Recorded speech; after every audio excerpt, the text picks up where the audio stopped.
The revelation. The Star Parliament was in an uproar. Representatives from 100 species filled the grand amphitheater, their voices rising in a cacophony of disbelief and outrage. At the center of the storm stood Admiral Aria Donovan, her crisp blue uniform a stark contrast to the colorful robes and scales of the alien diplomats. "This is an outrage," the Zorgian ambassador bellowed, his tentacles flailing. "The humans have deceived us for centuries." Aria kept her composure, her voice calm and steady. "We have deceived no one. The Star Parliament's treaty limited the number of ships we could present, not the number we could build." "But your technology," the Klaxian representative interjected, her compound eyes narrowing. "It far exceeds anything we believed humans were capable of." A small smile played at the corners of Aria's lips. "Perhaps it is time to reevaluate your beliefs about human capabilities." As the Parliament descended into chaos, Aria's thoughts drifted to the events that had led to this moment. For centuries, Earth had played the role of the dutiful but primitive member of the galactic community. They had followed the rules, accepted the limitations placed upon them, all the while working in secret to build a fleet that would rival any in the galaxy. And now, as the appointed hour of Earth's scheduled fleet presentation arrived, that secret fleet had emerged from hidden bases and dimensional pockets, filling the skies above the Star Parliament with a display of human ingenuity and determination. The sleek, angular ships bore little resemblance to the clunky vessels Earth had previously presented. Their hulls gleamed with advanced alloys and shimmered with the telltale distortions of quantum cloaking devices. The Parliament's sensors struggled to get a lock on them, the ship's signatures flickering in and out of existence like ghosts. "This is impossible," the Zorgian ambassador spluttered. "No species could have built such a fleet in secret. It would have taken centuries." Aria's smile widened. It did. As the implications of her words sank in, a hush fell over the Parliament. The humans, the young upstarts they had all dismissed as primitive and unimportant, had played a game so long and so deep that it challenged everything they thought they knew about the galaxy. And now, as Earth's secret fleet cast its shadow over the Star Parliament, one thing was abundantly clear. The balance of power had shifted, and the galaxy would never be the same again. Origins of the deception. Earth, 150 years ago.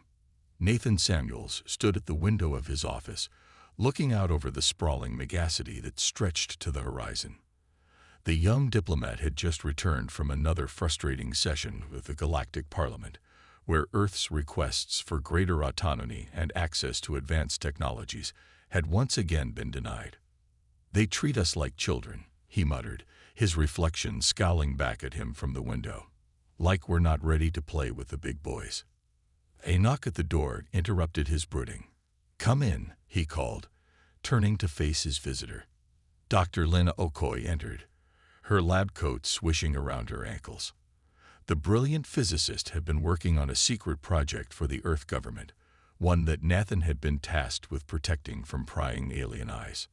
"I have news," Lena said, her eyes sparkling with excitement. "We've had a breakthrough." Nathan's heart raced. "The quantum drive." Lena nodded. "We've cracked the code. We can now build ships that can outpace anything the Parliament has." A slow grin spread across Nathan's face. "This changes everything." Over the next months, Nathan and Lena worked to put their plan into action. Under the guise of constructing new agricultural domes and industrial facilities, they began to build the hidden shipyards that would birth Earth's secret fleet.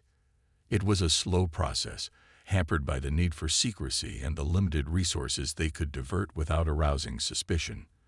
But bit by bit, the ships took shape, their designs influenced by the reverse-engineered alien tech that Earth had been quietly collecting for decades. As the years turned into decades, the plan passed from Nathan and Lena to their successors, each generation adding their own innovations and insights to the great work.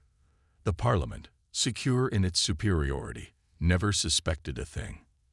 And so, in hidden bases deep beneath Earth's surface, and in dimensional pockets folded away from prying eyes, The secret fleet grew. One day, Nathan knew, it would emerge to challenge the Parliament's dominance and secure Earth's place among the stars. But for now, the young diplomat turned back to his window, watching the sun set over the Megacity. There was still much work to be done, and the game was only just beginning. The quantum leap. Dr. Lin Okoi stared at the pulsing, glowing core of the device before her, a smile of triumph on her face. After decades of work, of false starts and setbacks, she had finally done it. The quantum drive was complete. The device represented a leap forward in propulsion technology that would have been unthinkable just a few years ago. By tapping into the strange, counterintuitive laws of quantum mechanics, it allowed a ship to bypass the normal limitations of spacetime, appearing at its destination almost instantaneously. It was the key to everything. With the quantum drive, Earth's secret fleet would be able to outmaneuver any foe, striking without warning and vanishing before the enemy even knew they were under attack. But the drive was only one part of the equation. To truly challenge the Galactic Parliament, Earth needed more than just speed. They needed stealth, weapons, shields. They needed a technological edge that would make them not just a match for the older, more established species, but their superiors. And so, even as the first quantum drives were installed in the waiting ships, Lena and her team were already hard at work on the next generation of innovations. There were the phased array shields, which could flicker in and out of existence to deflect incoming fire. The neutron lances, which could punch through the strongest armor like a hot knife through butter. The dimensional anchors, which could lock enemy ships in place, rendering them helpless against Earth's attacks. But perhaps the most important innovation was the one that Lena had been working on in secret, even from her own team. The quantum cloaking device. Unlike traditional cloaking technology, which simply bent light and other electromagnetic waves around a ship to render it invisible, the quantum cloak used principles of superposition and entanglement to make a ship exist in multiple states at once. To an outside observer, the ship would appear to be in many places at the same time, or nowhere at all. It was a technology that the Galactic Parliament had long dismissed as impossible, a theoretical concept that could never be made practical. But Lena had done it, and with it, Earth's secret fleet would be virtually undetectable. As the first ships equipped with the new technologies began their shakedown cruises in the hidden bases, Lena felt a sense of pride and excitement that bordered on giddiness. They were standing on the threshold of a new era, one in which humanity would take its rightful place among the stars. The game that Nathan Samuels had begun all those years ago was entering its final phase. Soon, very soon, the secret fleet would emerge, and the galaxy would tremble before the might of Earth. Confrontation and diplomacy. The Star Parliament was in chaos. In the wake of Earth's revelations, the once stately chamber had devolved into a maelstrom of shouting voices and wild gesticulations. At the center of the storm, Admiral Aria Donovan stood tall, her face a mask of calm resolve. She had known this moment would come, had prepared for it for years. But still, the weight of what was happening, of the change that was sweeping through the galaxy, was almost overwhelming. "You have lied to us," the Zorgian ambassador shouted, his voice rising above the din. "You have broken the treaty, built weapons of war in secret. This is an act of aggression, a threat to the peace and stability of the galaxy." Aria shook her head. "We have broken no treaty. The limitations placed upon Earth were specific and narrow. We have adhered to the letter of the law, if not its spirit." The spirit of the law. The Klaxian representative's compound eyes flashed with anger. The spirit of the law was to keep primitive species like yours in check, to prevent you from threatening your betters. A murmur of agreement swept through the Parliament. Aria could sense the mood shifting against her, the old prejudices and fears rising to the surface. She had to act fast, to seize control of the narrative before it was too late. "Primitive?" she asked, her voice ringing out clear and strong. "Is that what you see when you look at our ships, at our technology? A primitive species, fumbling in the dark?" She gestured to the screens that lined the walls of the chamber, displaying sensor readings and analysis of Earth's fleet. Look closer. Our ships are faster, stronger, more advanced than anything in your fleets. Our weapons can cut through your shields like they're not even there. And our cloaking technology. It makes your best stealth systems look like child's play. A hush fell over the Parliament as the representatives digested this. Arya could see the calculations running behind their eyes, the dawning realization that Earth was not just an upstart anymore, but a true power to be reckoned with. This is not a threat, Arya continued, her voice softening. We do not seek war or conquest. All we want is to be treated as equals, to have a say in the decisions that affect our future and the future of the galaxy. And if we refuse, the Zorgian ambassador asked, his voice trembling slightly, if we demand that you dismantle this fleet, submit to our authority. Arya met his gaze, her eyes hard. Then we will defend ourselves. And we will win. The words hung in the air like a thundercloud, heavy with promise and menace. For a long moment, no one spoke. Then, slowly, a new voice entered the conversation. Perhaps, the Varuxian delegate said, her crystalline voice chiming like bells. It is time for a new arrangement, a new balance of power, one that reflects the realities of today, not the assumptions of yesterday. Arya felt a surge of hope. The Varuxians were old, wise, and respected. If they were willing to support Earth, others might follow. But even as the Parliament began to debate this new proposal, Arya knew that the road ahead would be long and hard. Trust had been broken, old wounds reopened. It would take time and patience, and no small amount of luck, to forge a new understanding between Earth and the other species of the galaxy. But for now, as she stood in the heart of the Star Parliament, facing down the assembled might of 100 alien races, Arya allowed herself a small, secret smile. The game was not over yet, but Earth had just played its hand, and it was a winning one. Shadows of the past. Admiral Arya Donovan was in her quarters, poring over the latest intelligence reports, when the message came in. It was a strange, garbled transmission, full of static and interference, but there was no mistaking the voice that crackled through the speakers. This is Captain Malik Johnson of the EES Frontier. We have made a discovery that changes everything. Repeat, everything. Transmitting data now. Arya's heart raced. The EES Frontier. Malik Johnson. They were names out of history, legends from the early days of Earth's space exploration. The Frontier had vanished on a deep space mission over 100 years ago, and had been presumed lost with all hands. But now, impossibly, they were back. And they had something that Malik claimed would change everything. As the data began to stream in, Arya felt her jaw drop. It was staggering in its implications, a treasure trove of scientific and historical knowledge that dwarfed anything Earth had previously known. There were star charts, detailing routes through the galaxy that no human ship had ever traveled. There were technical readouts of alien technologies far beyond anything even Earth's most advanced ships possessed. And there were records, histories of the ancient species that had once ruled the stars, long before humans or any of the current Parliament races had even evolved. But it was the last piece of data that truly took Arya's breath away.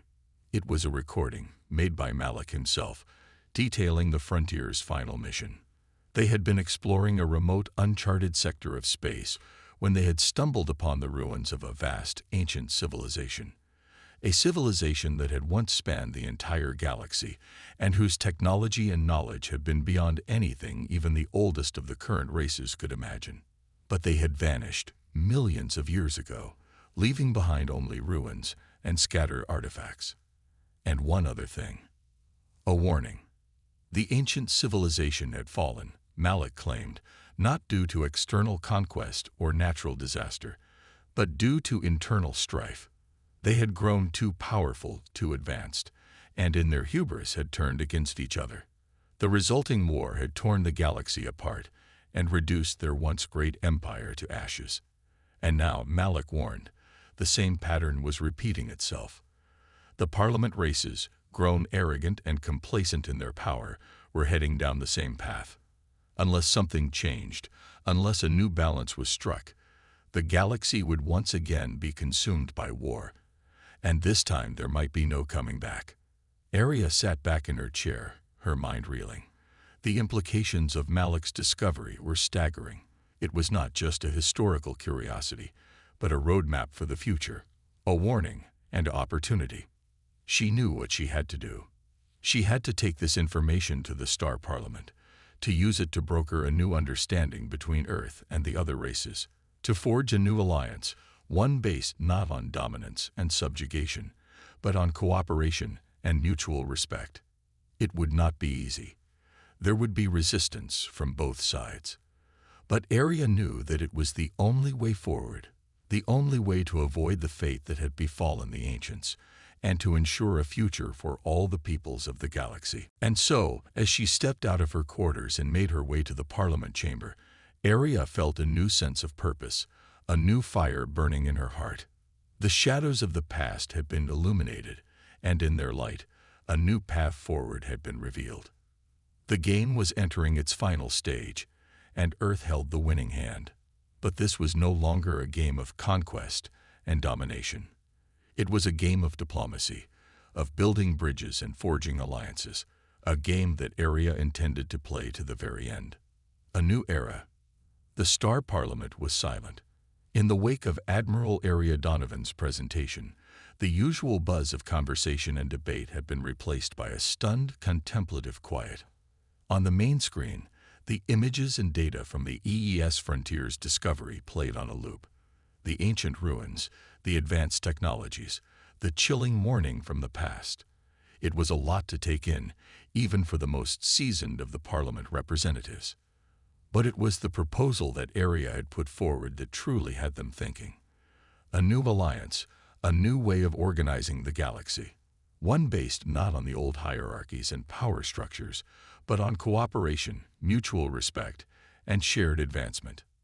Under Arya's plan, Earth would share the knowledge and technology it had acquired, both from its own secret development and from the Frontier's discovery. In return, the other races would agree to treat humanity as an equal partner, with a full seat at the table and a say in the decisions that shaped the future of the galaxy. It was a bold move, one that would fundamentally alter the balance of power.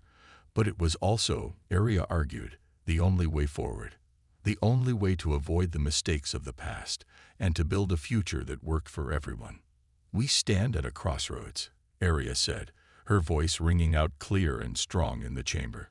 "Down one path lies the way of the ancients, of war and destruction, and the ultimate collapse of everything we have built. Down the other lies a new way, a better way, a way of unity, of shared purpose, and shared prosperity." She paused, letting her words sink in. "I know that change is hard. I know that there are those among you who fear what a rising Earth means for your own power and position. But I ask you to look beyond your fears to the opportunity that lies before us. Together, we can achieve wonders that none of us could dream of alone. We can unlock the secrets of the universe, push the boundaries of what is possible. We can create a galaxy where every species has the chance to reach its full potential, to contribute its unique gifts and perspectives to the greater whole." Arya could see the impact her words were having. Some of the representatives were nodding, their eyes alight with the possibility of what she was describing. Others looked more skeptical, but even they could not deny the power of the vision she had laid out. In the end, it was the Veruxian delegate who spoke first. "The Admiral's proposal is intriguing," she said, her crystalline voice thoughtful. "It will require much discussion and much negotiation, but I believe it is a conversation worth having."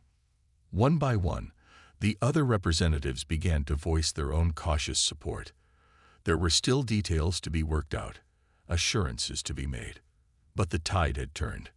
Earth had made its case, and the galaxy had listened. As the Parliament session adjourned, Arya felt a rush of emotions. Pride at what Earth had accomplished. Relief that the confrontation she had feared had been averted. and a deep, abiding sense of hope for the future. In the days and weeks that followed, the work of building the new alliance began in earnest. There were treaties to be negotiated, agreements to be hammered out, resources and knowledge to be shared, joint projects to be planned. It was not easy. There were setbacks and stumbling blocks, moments when it seemed like the old distrust and resentment would rear their ugly heads once more. But through it all, Aria and her team persevered, driven by the vision of what could be. And slowly, steadily, a new order began to take shape. Earth took its place as a full and equal member of the galactic community, its advanced ships and technologies no longer a secret, but a source of wonder and admiration. The other races, too, began to change. With access to new knowledge and resources, they found themselves growing and advancing in ways they had never dreamed possible. Old rivalries and conflicts began to fade, replaced by a spirit of cooperation and shared endeavor. There were still challenges, of course. The galaxy was a vast and complex place, and there would always be new frontiers to explore, new mysteries to unravel. But now, for the first time in centuries, there was a sense that those challenges could be faced together as one united community. As for Aria, she found herself at the center of this new era, a leader and a visionary admired across the stars. It was a role she had never sought, but one she embraced with all the strength and determination that had brought her this far. And as she stood on the bridge of her flagship, looking out at the vast expanse of the galaxy before her, Aria knew that this was only the beginning. The future was bright, full of infinite promise and possibility. And Earth, the once dismissed upstart, would be there to lead the way. For centuries, they had played the long game, biding their time and building their strength in secret. Now, at last, that game had been won, and the reward was a galaxy transformed, a future of boundless hope and potential. Aria smiled as the stars stretched out before her, a glittering tapestry of worlds and wonders waiting to be explored. The adventure was just beginning, and she could hardly wait to see where it would take them next. The end.